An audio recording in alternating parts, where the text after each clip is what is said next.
in public and not a public meeting, and please will you to speak only if you have a slot at which you wish to speak. So let's move on to the main items of business tonight. The minutes, they've been laid on the table for the last 30 minutes. Are you content that I sign them? Apologies for absence, Emma. We have apologies from Councillor Peter Ishwood. Thank you. And any declarations of interest? Prior to the meeting, all Haslemere Town Councillors understand declare a non-pecuniary interest as members of Haslemere Town Council. Are there any other interest anyone declare? Any questions from members of the public, Emma? None received, Chairman. So, relevant updates to government guidance. Who's going to do this one, Peter? Yes, thank you, Chairman. I have 2 points to update you on. The first is I have an update on the Planning and Housing Bill, which received royal assent on the 13th of May and now comprises the Planning and Housing Bill Act. The Act includes a number of significant changes. However, I'll just highlight the key planning matters and will circulate a copy of the Act following this evening's meeting, if that would be assistance. So the key changes are the inclusion of starter homes as a form of affordable housing. It is understood that new development coming forward will be required to provide 20% of homes as starter homes once relevant legislation is published to support these changes. And the next point is that planning authorities will be required to meet demand for custom-built and self-built homes by granting permissions for suitable sites. Effectively, what this requires is it creates a duty for local authorities to hold a register of various types of land with the intention of creating a brownfield land register to facilitate unlocking land to build new homes and giving housing sites identified in the brownfield register local and neighbourhood plans, planning permission in principle, and providing an opportunity for applicants to obtain permission in principle for small-scale housing sites.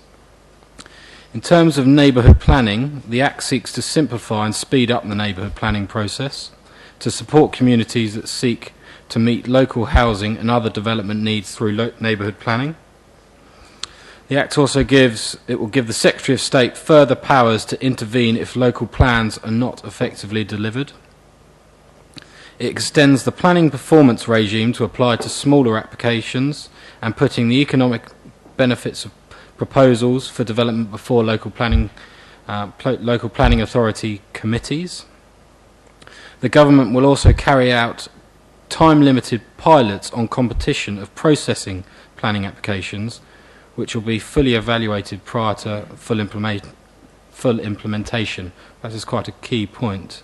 The practical implementation of the Act will now be taken forward. We will, however, have to wait for further announcements regarding the implementation, and I will, of course, provide a further update on this once it's received. The second point I wanted to update you is a reinstatement of some wording within the National Planning Practice Guidance, and that relates to where we can secure affordable housing and tariff-style infrastructure contributions. So that relates to the threshold and when we can seek these. There are specific circumstances where contributions for affordable housing and tariff-style planning obligations, effectively Section 106 planning obligations, should not be sought from small-scale and self-built development. This follows the order of the Court of Appeal dated 13th of May this year, which give legal effect to the policy set out within a written ministerial statement of November 2014 and should be taken into account. And effectively what that says is schemes of 10 units or less, we should not be seeking affordable housing contributions or a tariff-style contributions. But that doesn't prevent us from still using a Section 106 method to secure other matters which make an otherwise unacceptable scheme acceptable in planning terms. There is one exception, or a couple of exceptions, to when we can look at a lower threshold, and we also and that one is when we can apply to between 5 and 10 units in areas such as the AOMB. So that's relevant in terms of our borough. So hopefully that picks up on the key headlines, but I'll be, of course, happy to take any specific questions on that. Thank you, Chairman. Thank you, Peter. Members, do you have any questions, Peter, on that? quite terrifying in its own way, right? Yes, Councillor isn't Adam? it? I think the self-build land has to be provided with infrastructure, doesn't it? So that, you know, it's not just a plot, it's just not land that it all already has to have power, it has to have drainage, it has to have... So, I mean, it's a bit more than just a site. Thank you, Chair. Yes, thank you, Councillor. So it'll be a service plot, so it'll have everything linked into it, and it's effectively ready for someone to start building a property on it. So that's correct. Thank you, Chairman. Thank you. Any more questions? We'll move on then to item 6, the applications for planning permission. If a site inspection is necessary as a result of any consideration of the applications at this meeting, they'll be held on Tuesday the 5th of July 2016. Fairly makes the year fly by, doesn't it, when you see that? At a time to be agreed. So moving straight on to our first planning application, item A1, WA 2016-0758, the construction of a multi-use games area, a mugger. Oops, I'm losing where... with footpaths, raised timber walkways with teaching areas, landscaping including some regrading of land and removal of trees, together with the resiting of the historic airing shed as amended by plans received on the 20th of May 2016 and additional information received on the 2nd of June and the 7th of June 2016 at Undershaw, Hindhead Road, Hindhead. Rebecca, would you like to introduce this, please? Thank you, Chairman. The site is located at the crest of the junction of Portsmouth Road, which runs to the west, and Hindhead Road, which runs to the east. The application site forms part of a wider site area under the applicant's ownership, which includes a detached building known as Undershaw, currently undergoing works for its conversion from a former hotel to a school. The site subject of the current application refers to an area of land to the south of Undershaw.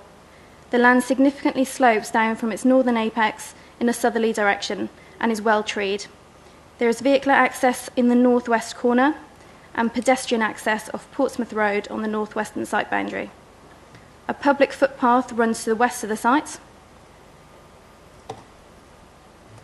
Members will now see an aerial photograph of the site, and the application site refers to land to the south. Turning now to site photographs, the first slide puts the wider site into context. The main building Undershaw can be seen in the top left photograph, with the approved extension in the bottom left, and the detached former coach house, which is also undergoing works, can be seen in the top right photograph. Members will now see photographs showing the area of land to the south of the main building, subject of the current application. The top photograph is taken from within Undershaw, looking down onto the site. Members will see the photograph on the bottom of the slide that the land slopes down in a southerly direction. The public footpath has been pointed out on the slide, as has the nearest neighbouring property to the west of the site.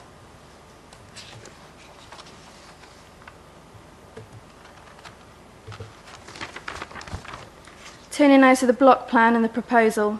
Permission is sought for the construction of a multi-use games area, referred to as a mugger, raised timber walkways and teaching areas, the provision of footpaths, landscaping works, including some regrading of the land, and removal of trees. It also includes the resiting of a historic airing shed. The proposed mugger would be located centrally within the site and would provide for a flat play surface, which would be enclosed by 3-metre high chain link fencing. It would measure 28 metres by 18 metres. Raised timber walkways would be erected to the south of the site and would lead to a raised classroom teaching area. They would be set on pylons with railings either side and would be at a maximum height of 5.5 metres above ground level. Footpaths would be provided to enable access to the proposed mugger and raised walkways. Recontouring of the existing slope would take place to enable these footpaths to be accessible and appropriate for wheelchair users. Landscaping would take place around the proposed development. Wildflower meadows would be planted on the slopes adjacent to the mugger, and ornamental shrub planting would take place around the proposed walkways. A number of trees would be removed to make way for the proposal. However, new trees would be planted to replace those that have been removed. A forest school would be located to the very south of the site. The historic airing shed would be relocated from the eastern area of the site to the western area. The airing shed would be accessible via a footpath from the main building and would be used as a reading shed in connection with the school. The plan on screen shows the proposed relocation of the historic airing shed from the eastern side to the western side of the site. Members will now be shown a series of slides showing site sections. The first is a vertical section running from the main building to the south of the site. The built form of undershore can be seen on the left-hand side. The restored tennis area with the proposed mugger in the middle and the proposed forest area on the right-hand side. Section 2 is a horizontal section running across the central area of the site from west to east. The proposed footpaths can be seen on the left-hand side of the section with the proposed mugger in the middle and the eastern bank on the right-hand side. Section 3 runs along the southern area of the application site. Members will see the proposed forest school and raised walkways in the foreground with the mugger behind. The existing land levels will be retained on the western bank. To give an idea of differing land levels between the site and the neighbouring properties, an indicative position of a neighbouring property to the west, which is that of Charnwood, has been shown in relation to the site sections. You can see the raised footways there. As you will see, the neighbouring property will be significantly higher. The fourth and final section runs adjacent to the proposed raised walkway on the eastern area of the site. Members will see the height of the timber walkways in relation to the adjacent land levels. The existing ground level is shown in red on the site section. As members will see, areas of the land are proposed to be regraded to enable the proposed footpaths and forest school to be fully accessible and usable by all pupils. With regard to the determining issues, the matters of principal and technical opinion are set out on the screen. Members will note that the matters of judgment are the impact upon the character and setting of the listed building, landscape considerations, design and visual amenity, as well as impact on residential amenity. The site is located within the developed area of Hazelmere. Officers consider that the proposal would provide improved sports facilities for the school, which will have a subsequent positive impact on the health and well-being of pupils. Such educational benefit is supported both by the MPPF and the Council's local plan. The proposal would have an acceptable impact on the AUMB and AGLV, which is adjacent to the south of the site, and having regard to the overall size, scale, form and materials of the proposal, it is considered that there would be no materially adverse visual impact. Having regard to the differing ground levels, the separation distances and boundary screening, officers are satisfied that there would be no material detrimental harm to the amenity of neighbours. The Council's Historic Building Officer is satisfied that careful repositioning of the historic airing shed would be acceptable, and overall the proposal would preserve the special interest of the listed building. The Council's Tree Officer is of the opinion that none of the trees proposed to be removed are of an individual quality that would make them a substantive constraint on development. As such, the recommendation is for approval. If I could now please draw members' attention to the update sheet. The update sheet sets out amendments to the archaeology and biodiversity sections of the report, an amendment to the proposal description to include amended plans and additional information received, as well as consultation responses. Additional letters of representation are also set out within the update sheet. Following the drafting of the agenda report, it has been the applicant's aspiration to address a number of the recommended pre-commencement conditions through the submission of further information. As such, Condition 12 has been amended, and an additional condition, Condition 13, has been recommended. As advised on the update sheet, the Council's Tree Officer has been consulted in relation to the information submitted pertaining to recommended tree conditions. Officers recognise the importance of this site and members' previous support to the school through the granting of planning permission and listed building consent. Officers have sought to work positively with the applicants to ensure the efficient delivery of the development given the school's timetable. However, at this stage, the remainder of the pre-commencement conditions are not ready to be discharged. Officers advise that the other recommended conditions remain as set out in the agenda report and the applicant would need to seek to discharge these prior to the commencement of development. The revised recommendation is therefore set at the ends of the update sheet. Thank you, Chairman. Thank you, Rebecca. This item is subject to public speaking. And first of all, could I introduce the objector, Mr. Gibson?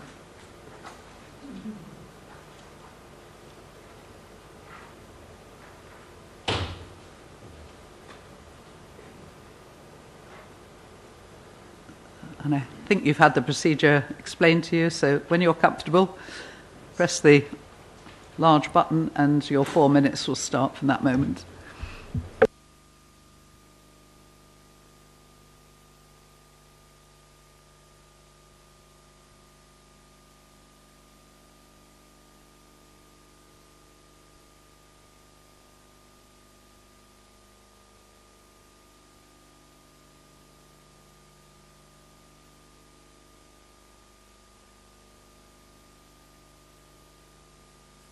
Got it. So here we are. The first owner presided over 10 years of vandalism and abandonment, always seeking a developable price well over double its existing use value. In the end, DFN was the only one. There were about 25 inquiries prepared to pay a developable price for, in effect, a building site. For 7 months, DFN would not complete on the purchase until he had obtained permission for change of use, etc. He obviously thought that WBC may not give him permission.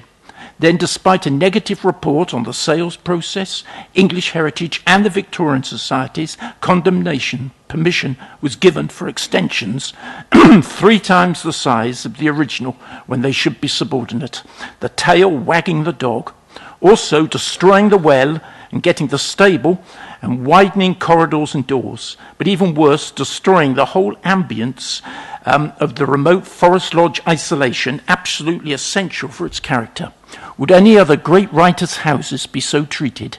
Bram Stoker's never-ending sea of greenery, the whole raison d'etre for the house, is now gone, replaced by extensions and parking. Worse still, this application is in effect a Disneyfication of what is left of the front view, rubble spread over the top terrace for an artificial surface, and lower down and across the view up to 15 feet of elevated walkways, also over 2,500 square feet of decking, and the historic tubercular airing shed relocated from the northeast of the site to the southwest, defeating its very purpose. DFN continued to build during an 8-month wait for the hearing for the judicial review. It was almost a background of fait accompli. If any ordinary person, save a residential use, had approached WBC for what the school has been permitted, they would have been firmly rejected. A good cause does not excuse terrible heritage town planning. With regard to Haslemere Prep School, which will be acquired for half DFN's expenditure on Undershaw, any prudent businessman investing up to £8 million would seriously and discreetly examine all superior alternatives before embarking on such expenditure. Independent schools have serious financial pressure at present, and this school is running at only half capacity. DFN has very badly and expensively let down by his local advisor. Only a quarter of the capacity and appalling access, chalk and cheese. Doyle nearly killed himself by overturning his car at the entrance. Finally, on something tragic, the 20 or so famous Wenham and Walters original steel windows in hardwood surrounds on the front elevation, in very good condition, have been removed. Conservationists say they could and should have been very easily and carefully restored. These 120-year-old windows were considered essential because of Undershaw's exposed position. However, I'm advised they were placed in a skip and crushed down by a mechanical digger. They were taken out by someone very concerned, but restoration is now a forlorn hope.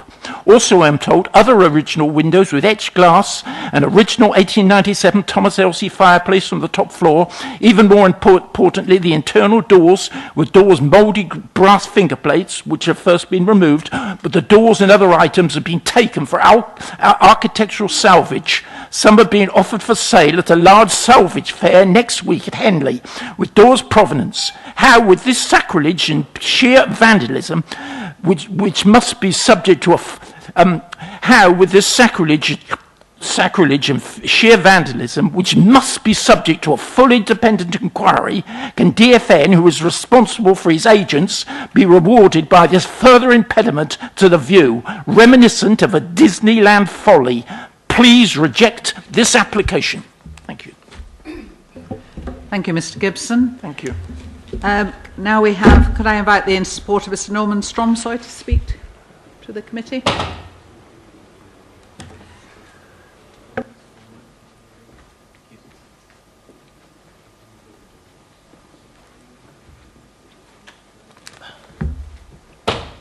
Once again, 4 minutes from when you start. Okay.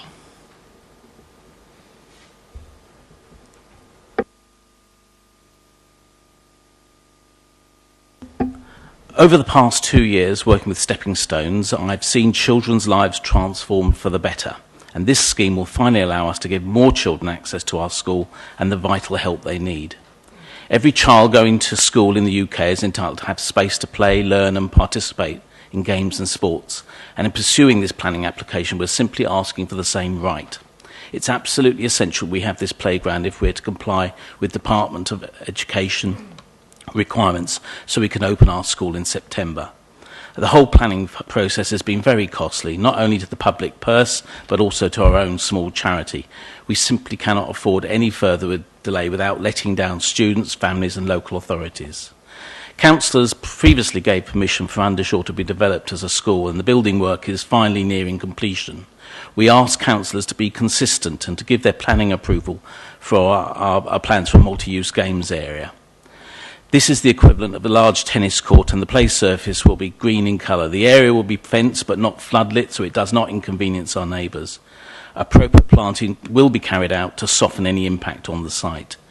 This mugger is a vital requirement for our small school.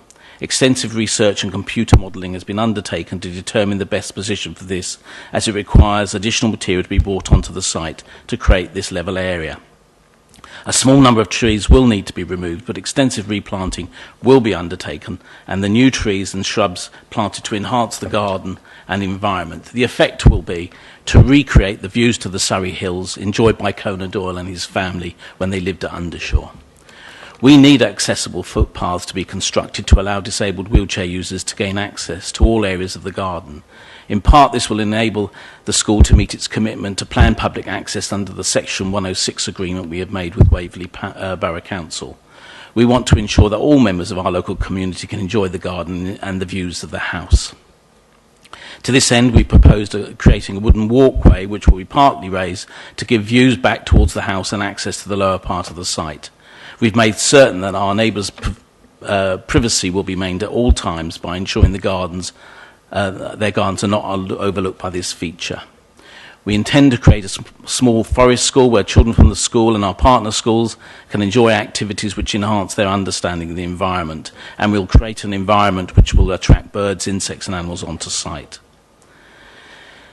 This landscaping plan will allow our students to experience practical horticulture and science activity. This is important for some of our children who will want to perhaps take up employment in these areas. The airing shed, purportedly used by Conan Doyle's wife, who suffered from TB, was in a terrible condition but will be carefully rebuilt and relocated to the lower part of the site. It will be used as a reading room, a quiet space where the students can shelter if required, and we feel that this is appropriate. We've been meticulous in our compliance with our planning permissions throughout this difficult process and have received enormous support from the local community, for which we're very grateful. We've consulted carefully on our plans and very much hope that they will receive your full support today. These plans, when implemented, will form part of a wonderful new school which makes a positive difference to the lives of students. It will also place it firmly back into the Hindhead community as desired by the Hindhead neighbouring plan. We provided the planning officer with all the information requested in their report and asked councillors not to impose rigid requirements which would lead to significant delays. Just to inform councillors that actually the windows have all been beautifully restored and all of the doors with the finger plates, etc., have all been reused on the site. So I don't know where Mr. Gibson has got that information, but he's completely wrong. Thank you. Thank you, Mr. Stromsoy. Members, over to you.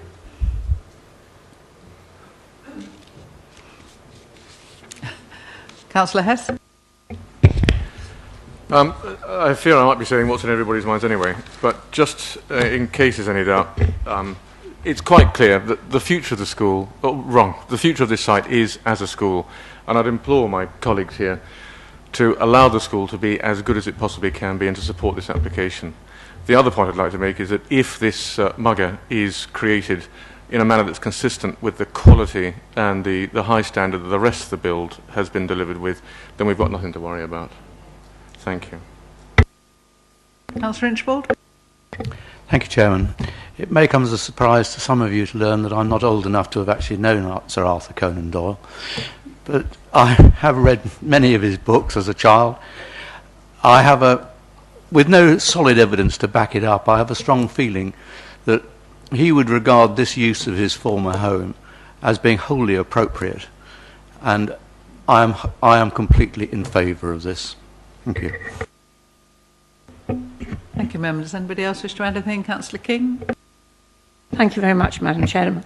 Yes, I echo the comments of my colleagues, but also being a passionate believer in the use of muggers for children and young people. I'm delighted to see that this has been located where it is.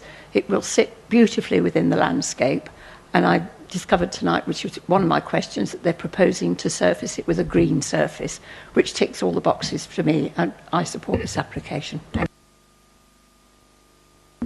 Thank you, members. Has anyone got any new points they wish to raise? Councillor Edwards? Thank you, Chairman. Yes, I'd just like to express my joy at seeing the present building. I happened to go down to the footpath and have a look over this afternoon. The difference is amazing.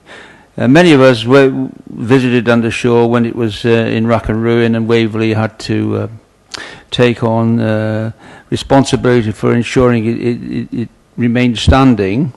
And to see the difference now to then is absolutely gobsmacking.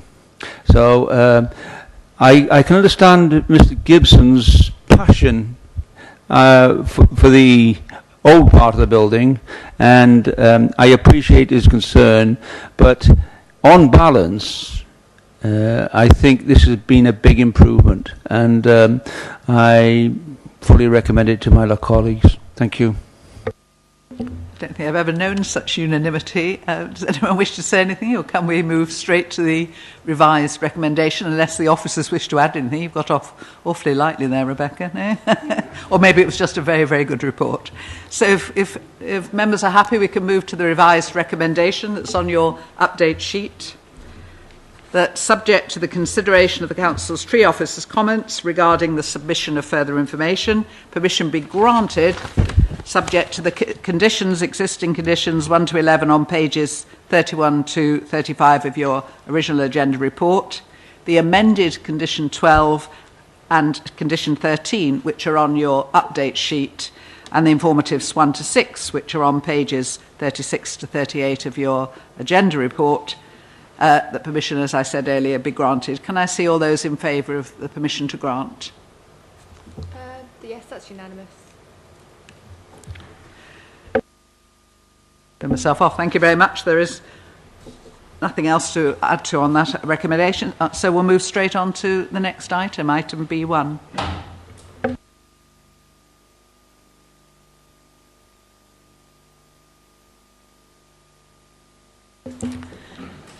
So item B1, WA 2016-0478. This is the change of use from retail to 2 flats and the alterations to elevations at a rather unfortunate address, isn't it? Just flat Hindhead Furnishing, Beacon Hill Road. And it's Ryan, I think. Would you like to introduce this application, please? Thank you, Chairman. Yes, we'll start with the location plan. The application site is located on the northwest side of Beacon Hill Road. The surrounding area is mixed in character, with residential properties to the northeast and commercial to the southwest at ground floor, with residential above. There is some backland residential development at other properties along Beacon Hill Road to the west of the site. A car park backs onto the site to the northwest, and Beacon Hill Community Primary School is located to the east. as you can see from some of these photographs, works are currently taking place on site in association with the recently approved prior approval for the conversion of the former ground floor retail unit to 2 one-bedroom flats, and the recently approved planning permission for alterations to the existing dwelling to form 2 dwellings at first floor level. The top left photograph shows the rear elevation and the alterations that are taking place to the ground floor under the approved prior approval application.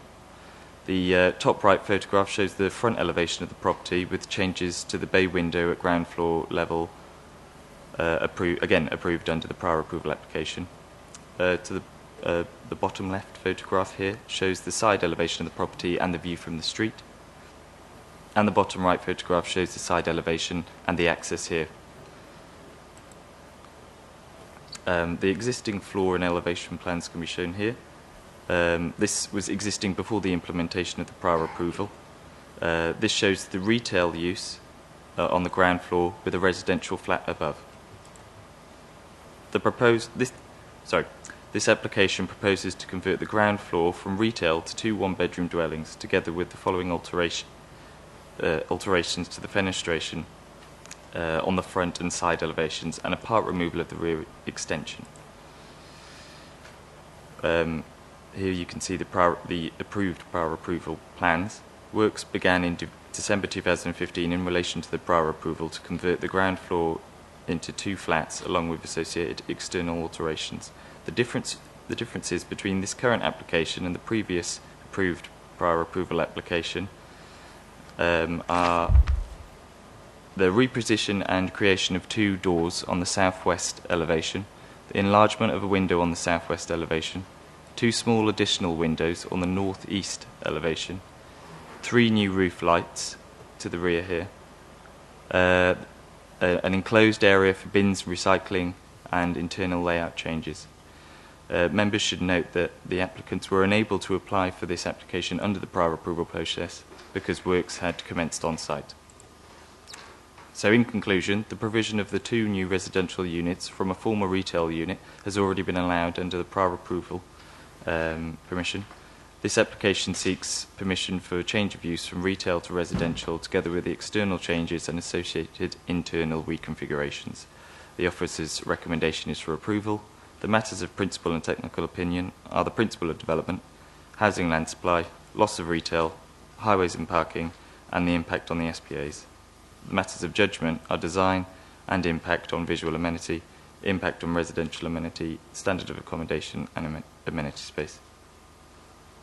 Thank you, Chairman. Thank you, Ryan. Members, over to you.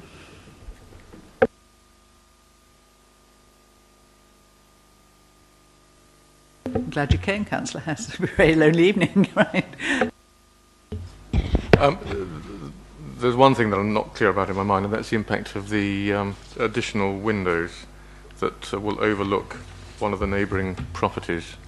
Can you just sort of make clear what the size of these windows is and what the impact might be, please?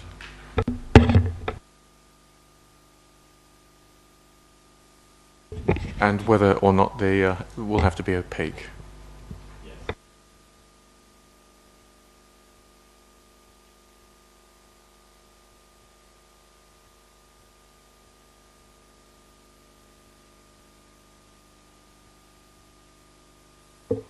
Yes, thank you, Chairman. Councillor Hess, on the windows will be located here on the side elevation, overlooking the driveway of the neighbouring property. The proposed windows are to be above 1.7 metres from the internal finished floor level, and we've also included a condition to ensure that they are obscurely glazed and non-opening. Thank you. Anybody else? Councillor Edwards?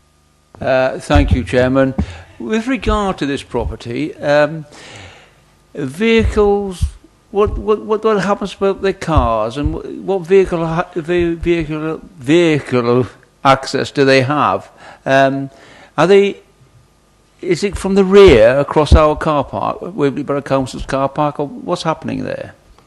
Are we aware of any negotiations between Waverley Borough Council and the developers on this site?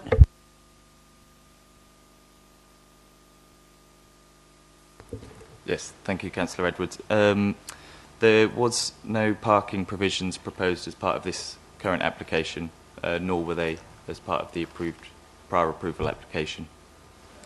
Thank you.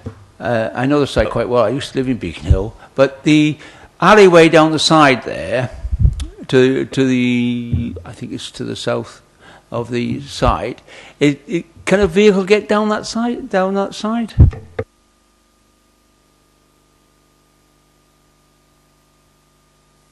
Yeah, thank you, Councillor Edwards. Yeah, vehicles can access to the rear of the site off. Well, I'm concerned that a lot of these developments in Beacon Hill are assuming that they can have access via the Waverley Borough car park situated at the rear of these properties, and I would like to see some sort of condition with regard to these developments that access has to be taken from the front of the property and not over Waverley Borough Council's car park, because it's becoming a big factor here, and the car park is now filled up with residents' cars when they initially were there for the school and for shoppers in Beacon Hill Parade. So I have my concerns there. Officers, have you got an answer for that, or do we have to leave Councillor Edwards concerned? Thank you, Chairman. No, we can pick up on that, and thank you, Councillor Edwards. I think we need to pick up just firstly on the right of access across land. I mean, that is a separate matter outside of the planning process to be agreed if they were to access it, but there's not actually a parking provision for this scheme to the rear in any case. So that would be effectively the council's land, and they haven't got permission to park on there. And so applying a condition preventing it would be unreasonable, because we're putting on something with regards to rights of access which is a civil matter between the parties, not for us to consider. The other point is that there is a bollard restricting access to the council's car park, so there is effectively a control in place to protect the council's residents. So hopefully that picks up on that point. But I can understand, with these prior approvals, that has set out the principle. That didn't have parking, and that's the key thing, and they've got that fallback position to take account of. So hopefully that picks up on that point. Thank you, yes, Chairman. briefly. Quickly, well, if you look at the top left-hand photograph, there's the car. One of the cars is parked there. I can't see any bollard there. I'm sorry. Maybe my eyesight needs testing, but there's no bloody bollard there. It's completely clear. Thank you, Chairman. This piece of land is actually outside of the application site, but the bollard is located the other side. It's outside of the photograph, unfortunately, but it's sort of, if the photograph had carried on, it would be this side of the photograph on the boundary with the council's car park. And I think the officers have made clear, that that's out with this planning application that we're looking at. Okay, so, yeah, it's not something. Councillor Adams? Yeah, I don't understand, because we made a mistake in the previous application and didn't ask for 2 parking spaces. Why can we not correct that space now and say that we need 2 car parking spaces? Thank you, Councillor Adams. The previous application was for prior approval, where the council was only has control over certain aspects. One of those is the impact on the highway.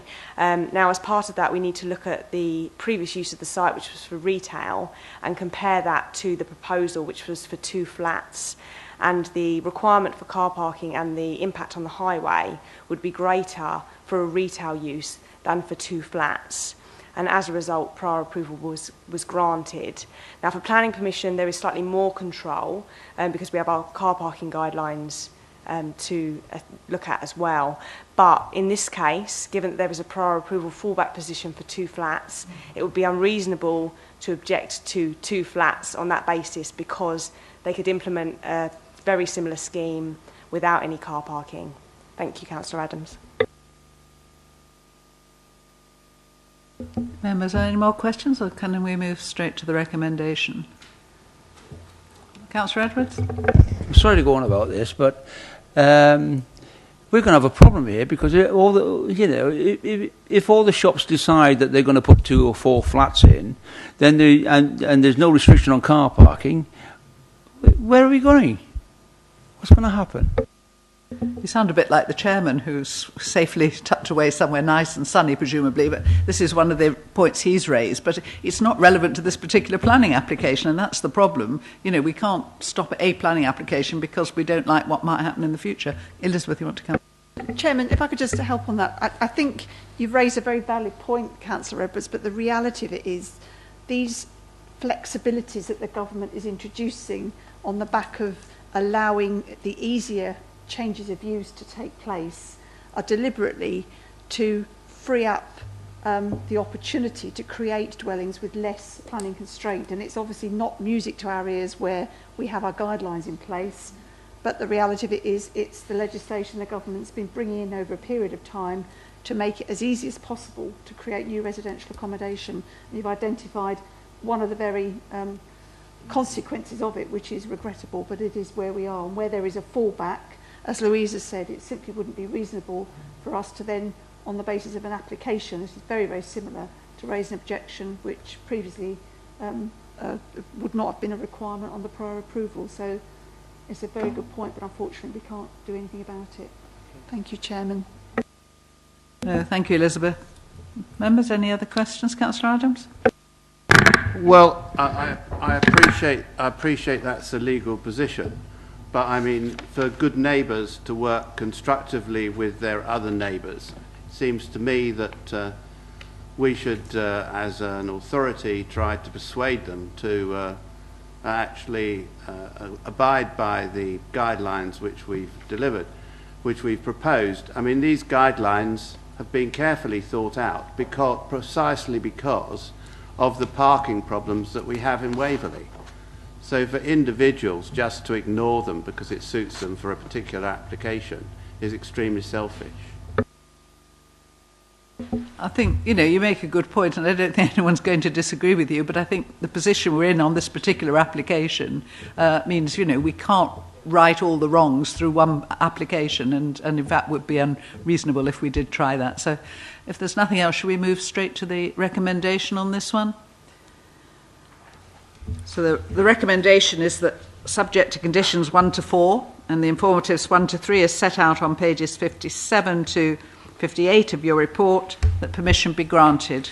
Can I see those in favour of granting permission? That's 1, 2, 3, 4, 5, 6, 7. And those against? Abstentions? Oh, what's to David Brown? Oh. 2. Thank you. Thank you, members. The recommendation to grant is agreed. Moving on then to item B2, WA 2016-0473. Is this you again, Ryan? It's the erection of a single-storey rear extension to form a self-contained retail unit for A1 use, following demolition of existing extension.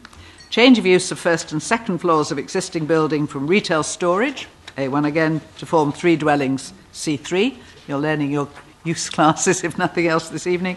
And the use of the roof at the rear of the extension as a terrace. This is a revision of a previous application, WA 2015-1549, and this is at 27 High Street in Hazelmere. And Ryan, over to you. Thank you, Chairman. Okay, so again, we'll start on the location plan. The application is located on the western side of Hazelmere High Street within Hazelmere's conservation area. The site comprises a 3-storey building and rear service yard, which is currently unoccupied, but was previously used for purposes of retail use. This is understood to be the lawful use. Planning permission has previously been granted for the erection of a single-storey rear extension to form a self-contained office, B1 use, following demolition of the existing extension. Also, the change of use of the first and second floors of the existing building from retail storage to form 3 dwellings, and the use of the roof of the rear extension as a terrace. As you can see, once again, the works have commenced by removing the existing extension. At the top left, you can see the front elevation of the property from Hazelmere High Street. The top right here, you can see the rear elevation viewed from the pedestrian access, which comes just off West Street. The bottom left, we have the first and second floor element of the proposal from the rear, and the bottom right, again, is the pedestrian access when viewed from West Street. Here you can see the existing plans on the ground floor and first floor. This site is vacant, but was retail on these floors. Again, the second floor was also in retail, and then you have the existing roof plan there. So now we move on to the proposed plans. At ground floor, the retail at the front would be retained, and here you can see the proposed ancillary, just here in orange, the proposed ancillary retail space to the rear of the property. You can also see the rear access for the flats here, and the bin and cycle store areas just here.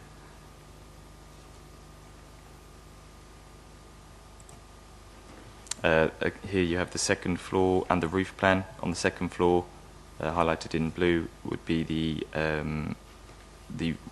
1 2-bedroom flat. Here you have the plans of the north elevation. The existing extension has already been removed. You can see here the proposed single-storey extension here. And the plans of the southern elevation here.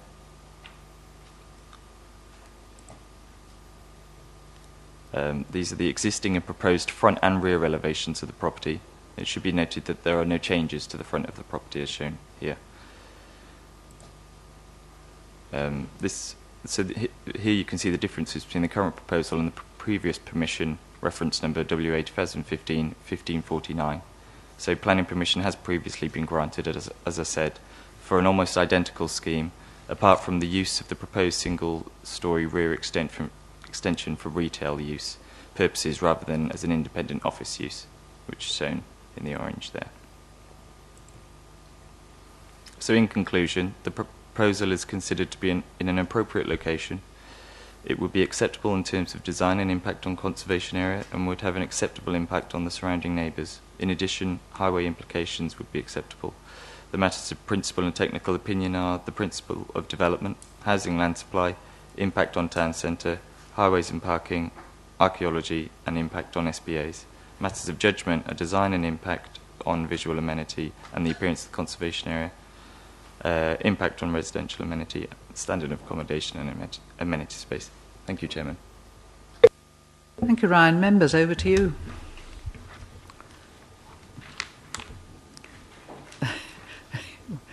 Nobody at all? We're going to move straight to the recommendation. Oh, Councillor Adams. I'm pleased to see that the developers in this particular case have taken note of the technical standards that we ask for in respect of bedroom sizes, and all of them, which is quite unusual to date, are actually above the technical standard. Secondly, I'd just like to understand exactly how this design enhances the conservation area. I didn't see.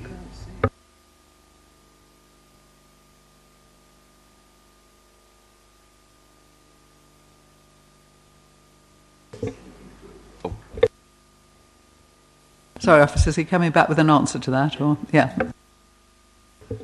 Yes, thank you, Councillor Adams. Well, the proposed single-storey rear extension is obviously only single-storey and to the rear of the property. So, as you can see from these drawings, it isn't easily visible from outside of the site there.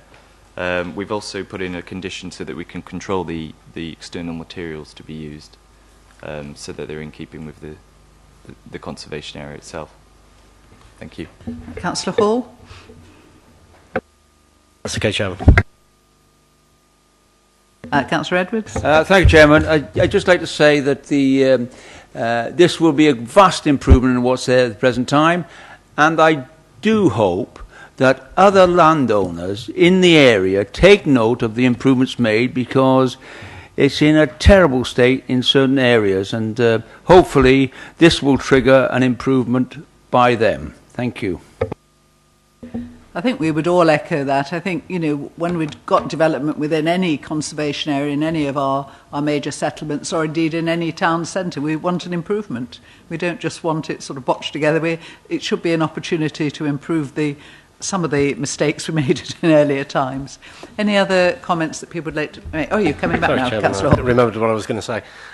Just for a bit of background information, I mean, the shop has been empty for quite some time now, and it's been looking like it's increasingly falling into disrepair. So it's, it's hugely welcome that somebody's actually investing money to maintain the fabric of the business, of the building, because it's right on Hazelmere High Street there, and it's sort of a bit of a blotch being the one empty shop that's all window-leaned up. So. No, it looks like a win-win, doesn't it, this one? So fingers crossed that it looks as good as we think it's going to. Anybody else, or can we move straight to the recommendation? Right, and anything else from the officers? You're quite happy. So in that case, shall we move to the recommendation? The recommendation is that permission be granted, subject to the conditions 1 to 9 and informatives 1 to 7 that are on pages 82 to 86 of your report. Can I see all those in favour of the recommendation to grant? Unanimous. But in that case, right, if we can miss out the against and the abstentions. And recommendation B is no longer applicable. That's deleted. There are no items in exempt, and so as far as I can see, that's the end of the meeting. Thank you.